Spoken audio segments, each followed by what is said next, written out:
అంటే Justin Trudeau ఏం చెప్పాడో మీకు ఒకసారి ఆ వీడియో కూడా పెడతాను. ఫస్ట్ చూడండి, ఆ వీడియో చూడండి, తర్వాత నెక్స్ట్ నేను వీడియో స్టార్ట్ చేస్తాను. After the pandemic and facing severe labor shortages, we adjusted the program for temporary foreign workers. That's what the business community needed. That's what the business community was asking for. And at that moment in time, those changes helped. They helped the economy, and they helped businesses make it through a challenging moment in our economic recovery. But today's economy is very different from it was 2 years ago. Inflation has started to come down, employment is higher, and we no longer need as many temporary foreign workers. We need Canadian businesses to invest in training and technology and not increasing their reliance on low-cost foreign labor.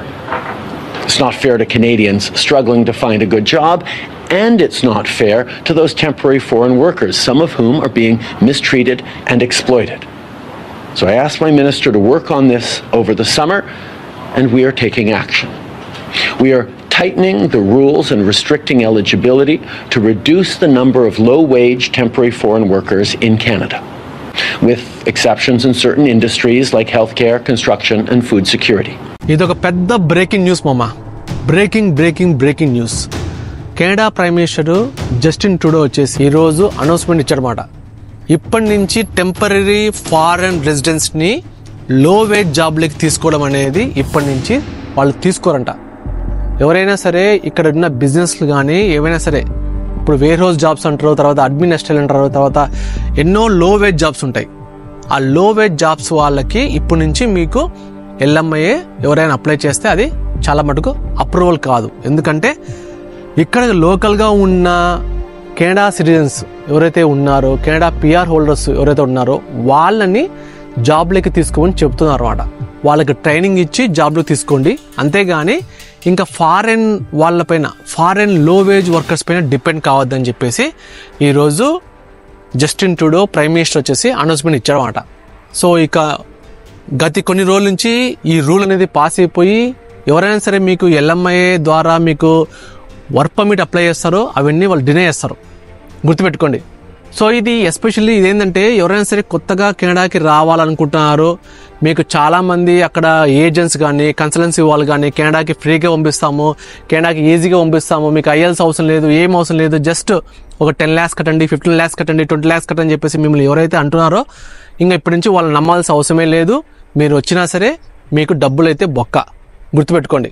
ఎవరే కానీ లో veg వాళ్ళు మాత్రం ఎవరైనా ఇక్కడ రావద్దండి. ఎవరికి ఈ programme ద్వారా ఎవరికి ఎగ్జంప్షన్ అంటే, ఎవరికి ఇది వర్తించదంటే మెడికల్ ఫీల్డ్లో ఉన్న వాళ్ళకి, కన్స్ట్రక్షన్ వర్కర్స్కి, తర్వాత ఫుడ్ సేఫ్టీ వాళ్ళకి, ఈ 3 సెక్టర్లో ఉన్న వాళ్ళకి మాత్రం ఇది ఎఫెక్ట్ కాదు. అందులో వేజెస్ తక్కువ ఉన్నా సరే వాళ్ళు మాత్రం ఇంకా రిక్రూట్మెంట్ చేసుకోమని చెప్పారు. సో మీరు ఎవరైనా సరే మెయిన్గా విజిటర్ వీసా మీద కెనడాకి వచ్చి జాబులు కొడదాం అనుకునే వాళ్ళకి చాలా కష్టం. వాళ్ళు ఇండైరెక్ట్గా చెప్పలేదు, కానీ వాళ్ళైతే డైరెక్ట్గా ఏం చెప్పలేదు. విజిటర్ వీసా మీద ఉన్న వాళ్ళకి ఇప్పటి నుంచి మేము జాబ్లు ఇస్తాము ఇవ్వమని చెప్పేసి. మీరు విజిటర్ వీసా మీద కెనడాకి వచ్చి ఇక్కడ ఎవరైనా ఎంప్లాయర్స్ మీకు జాబ్ ఇచ్చి ఫ్లాగ్ పోలింగ్ అంటే బార్డర్ దగ్గరికి వెళ్ళి స్టాంపింగ్ వేయించుకోమని చెప్పడం కానీ, లేకుంటే ఎవరైనా మీకు అప్లికేషన్ పెట్టి అప్లై చేసుకోమని చెప్పారనుకోండి, అవన్నీ వాళ్ళు అప్రూవ్ చేయరు, డినే ఖచ్చితంగా చేస్తారు. సో ఇప్పటి నుంచి మీరు డబ్బులు ఎల్ఎంఐకి లక్షల్లో కట్టేసి రావద్దండి. మెయిన్గా ఇది ఎందుకు ఈ సిచ్యువేషన్ ఎదురైందంటే, నేను చెప్పాను మీకు ఆల్రెడీ ఒక వీడియో పెట్టాను, ఆ వీడియో ఇక్కడ పెడతాను మీకు ఇంకోసారి. ఇక్కడ ఉన్న లోకల్గా ఉన్న కెనడియన్స్ చాలా ఫ్రస్ట్రేషన్ ఉందన్నమాట కెనడా గవర్నమెంట్ పైన. ఎందుకంటే ఇక్కడ ఉన్న వాళ్ళకి మాకు జాబులు దొరకట్లేదా నాయన అంటుంటే, నువ్వు ఫారెన్ వర్కర్స్ ఎందుకు తీసుకొస్తున్నావు? వాళ్ళకి ఎందుకు లో వేజ్ జాబ్స్ వాళ్ళని వేరే ఫారెన్ కంట్రీస్ నుంచి ఎందుకు తీసుకొస్తున్నావు? మాకు ఇక్కడ జాబ్స్ దొరకట్లేదు, ఈ లో వేజ్ వాళ్ళని తీసుకురావడం వల్ల మమ్మల్ని వద్దని చెప్పేసి ఫారెన్ వర్కర్స్ని తీసుకుంటున్నారు.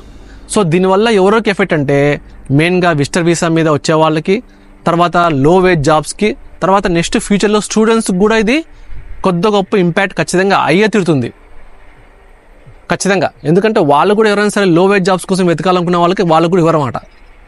సో మీరు ఇప్పటి నుంచి కెనడాకి రావాలంటే చాలా చూజీగా రావాలి కెనడాకి. ఇంకా రాబోయే, ఎందుకంటే ఇప్పుడు ఎలక్షన్ టైం కాబట్టి ఇంకా చాలా చేంజెస్ రాబోతున్నాయి. మీకు చాలా కన్ఫ్యూజన్లో ఉంటుందన్నమాట.